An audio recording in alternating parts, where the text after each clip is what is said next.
Yes, something as trivial as content consumption is a massive part of our lives now. And we do need a strategy to not watch stupid content and instead watch more useful stuff. This is how you do it. Okay. Before we begin, my throat is actually pretty bad, so I just wanted to inform you that my voice could break. I don't know. I don't know how reliable it is right now, but whatever. Let's begin.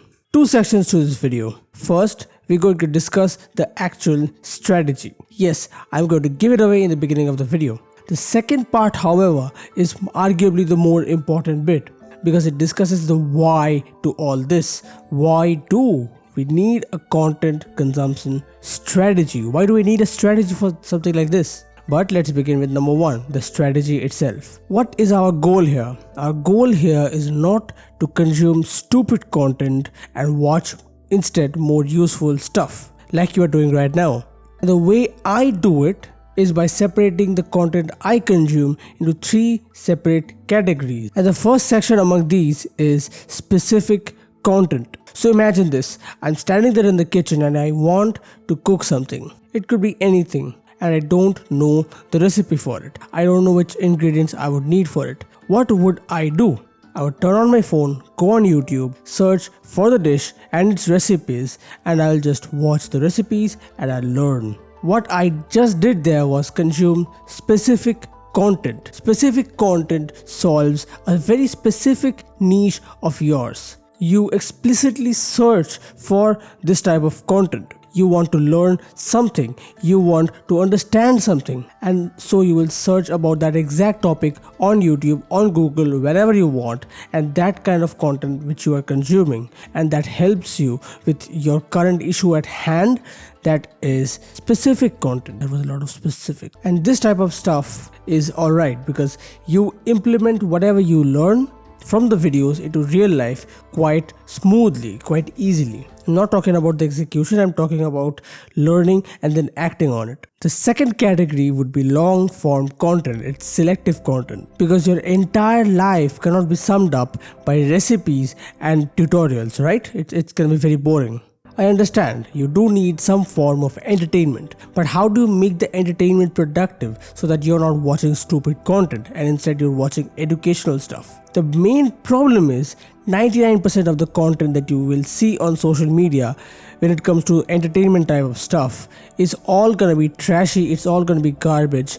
90% of it is all going to be brain rot. And it leads to the whole package, so bad mental health, gooning, so on and so forth. But what I do now for entertainment is very minimalist, very simple. I have a bunch of podcasts selected, mainly Modern Wisdom, Joe Rogan, Diary of a CEO, so on and so forth. I have just selected 5 or 6 of these podcasts and other YouTube channels, and I watch just their content. I have subscribed to them, and so that whenever they give out a new video, I get the notification, and so I just watch that content, nothing else. Now this is not 100% true.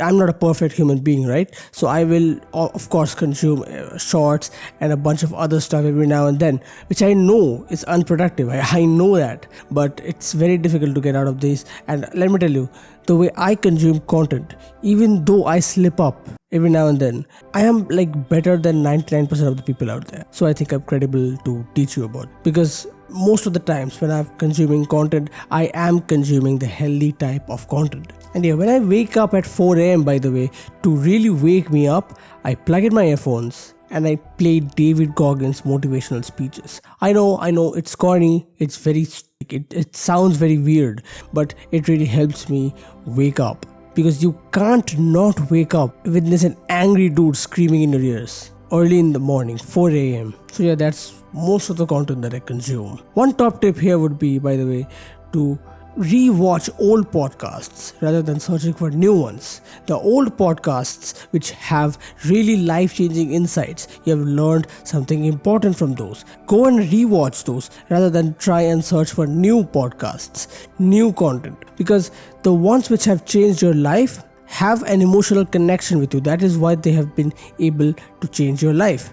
And so if you keep watching them, every time I watch all podcasts like this, what happens to me is I learn new things. Even though the podcast is same, even though everything else is the same, the guest is same, that like literally the same episode, I'm rewatching it, I get new insights every time I watch that. It does not mean that I will always rewatch the old episodes, but sometimes when I am exhausted of searching for new podcasts and I just want something to short give me enough motivation, short give me enough inspiration to get started or keep going, I'll just search for the old stuff. Alright, enough yapping. Here's a third category, because till now we have discussed two categories. One would be the selective type of content, which I just discussed now, and the first one, which is specific content. Now this does limit you, really, because you're not consuming any content outside the 5 or 6 podcasts that you select, and you're not consuming anything other than the very specific needs that you have. So this third type of content comes into place,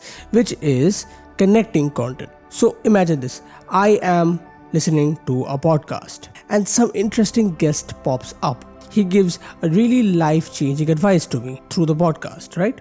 What I do next is I hop on YouTube, search for that person's name. If there's a YouTube channel, I'll subscribe to that, watch that content. If I like it, I'll keep subscribed. If there's no YouTube channel, I'll search it on Google. Point being, I will use my original 5 or 6 sources of content, and then I'll pick the people who I like the most, who have given me the most inspirational speeches, right? So for example, one podcast episode which really changed my life was Robert Greene on modern wisdom. And so from that video, I realized that Robert Greene was a really interesting person which I could learn from a lot, right? And so I went on to YouTube, searched for his channel, and realized that his content was actually really good. And so I subscribed to his channel and I watched his content.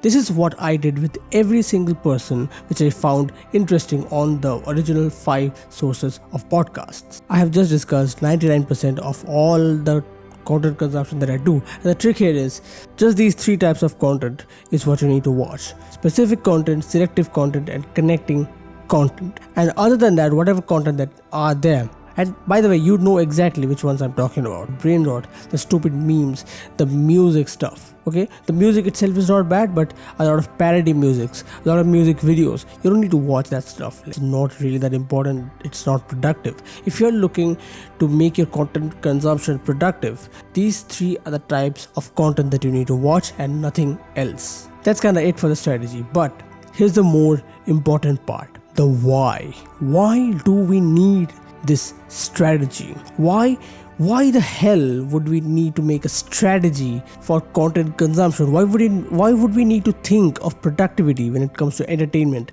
through content consumption in the first place, right? If you have made it this far in this video, you're clearly interested. So let's discuss about it. We all know that one sentence, right? We are the average of the 5 people we spend the most time with.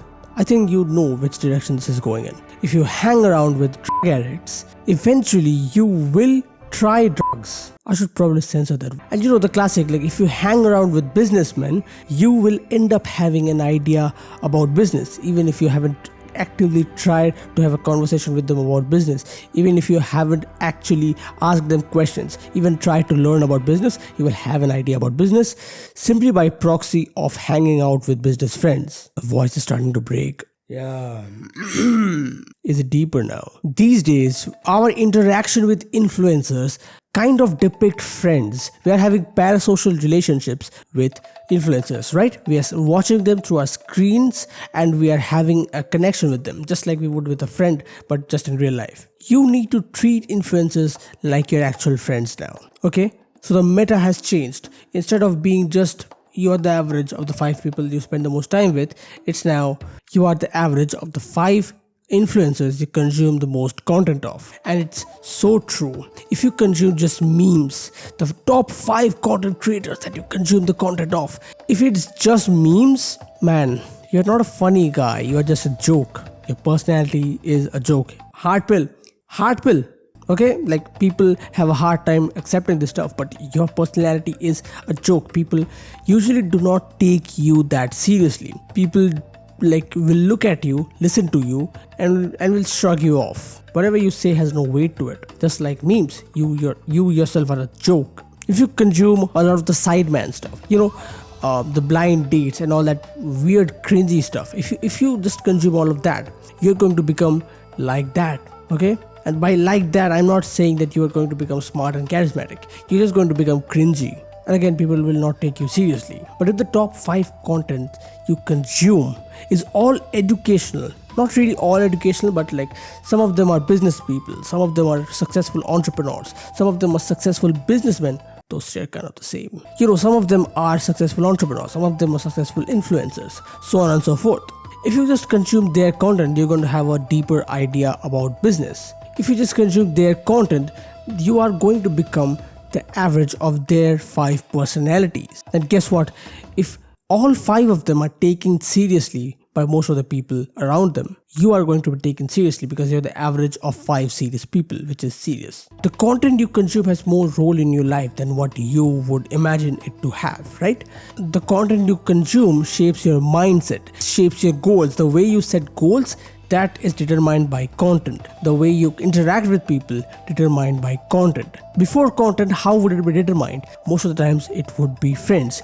You could be from a very educated, well-established household. But if you hung out with loser people, with hippies or something, with people who are always drunk, people who are unsuccessful, if you would hang out with them, you would turn out like them, even if you are from a great household. Similarly, it does not matter what your background is, it does not matter what your past mindset is. If the type of content you consume today is useless, is stupid, guess what? You are going to become stupid in the next 2 years if you keep consuming the same type of content. And so make a change in the type of content you consume to make a change in yourself, in your future trajectory, in your personality, which you're going to adopt from the top 5 content that you consume, which is going to be educational from now on if you're taking me seriously. For ambitious guys like you and me, we need to understand this. At least I hope that you will understand this. The fastest period of growth in my life has been from the period when I let go of old friends. I blocked people who were snakes, I did not talk to people who I didn't agree with, and I was 100% lonely. Trust me, you get 1 DM, 2 DMs. I deleted Instagram, opened it 2 months later, 0 DM. I was this level of lonely. In real life as well, no interaction because it was holiday and I was staying at home. 0 interaction. This is the level of lonely I was, but I will still attribute a lot of my growth, which I am having right now, to that period of my life, because if I wouldn't have been lonely in that time, I would still be hanging around with losers. I would still be the average of the 5 stupid people that I spent most of my time with. And I'm glad, because unless you are lonely for an extended period of time, you will not find new people. You will not find the new people that you want to be more like. Same with content. And so a lot of the times, the general advice here is just go for a dopamine detox. I know I'm saying this as it's very easy. Dopamine detox is when you cut down on content consumption. You stop watching a lot of content. You stop scrolling.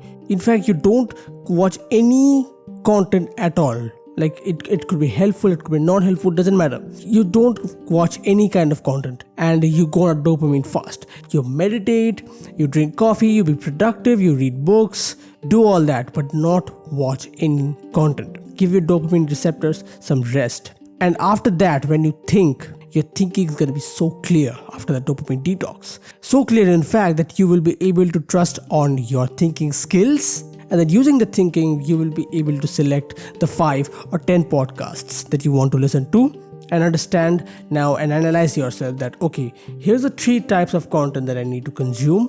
Here's the content creators who fall into each category. You will sift out the useless ones this way. Now, of course, there's nuance to it. Just changing the influencer, just changing the content consumption will not change your life, directly at least. Just changing the influencer, just changing the content consumption will not actually change your life like magic, right? You will not start watching Andrew Tate and become a millionaire. You will not. It still takes action. Action defeats everything. If there's a person who is watching brainrot reels but is still working hard for 4 or 5 hours a day on something that he's trying to build, he will arguably be more successful than the person like you who's trying to optimize content consumption before they start to take action. Does this mean that you will not take anything from this video and just work? No. Because your goal is to defeat that guy who is watching brainrot reels and working in an unoptimized way. Your goal is to beat him, not optimize everything. It's optimized only till the level till which it doesn't harm your work. Keep your work before everything else. Watch helpful content, watch educational content. It's fine. Half the time you won't learn, you won't retain all the information. Trust me, half the time you won't retain anything. But what's gonna happen is you will shape your inner mind, you will shape your mindset this way. Because even when you are not consciously listening, your brain still remembers things. Your brain still is receiving data through your ears, and this data is also picked up by your mind. And you might not realize it, the same bit of knowledge which you don't understand now, the same sentences will echo inside your mind when the time comes, when the information is going to be required by you. And so consume helpful content.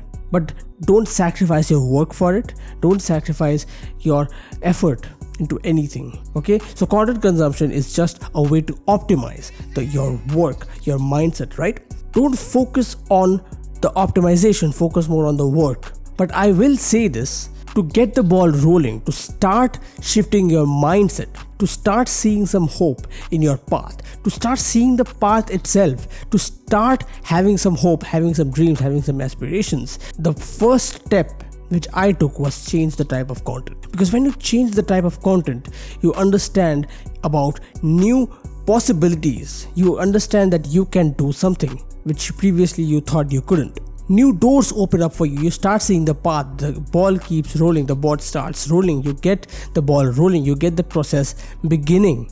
You start taking action. And so if you are in a stagnant position right now, if you are debating whether you should start making content, whether you should start working on the business, whether you should start studying for the exams, the best way to actually start is just try and watch more content on that. And not with the intention of not taking action and learning but with the intention of looking at a video, finding out, okay, here's the 5 actionable steps. Here's the 5 things that I've learned from the video which I can implement, and then implement. Learn 5 more things from a separate video and then implement it. And it's this process of learning and implementing which is going to let you grow and eventually defeat the guy who watches brainrot reels and still works hard.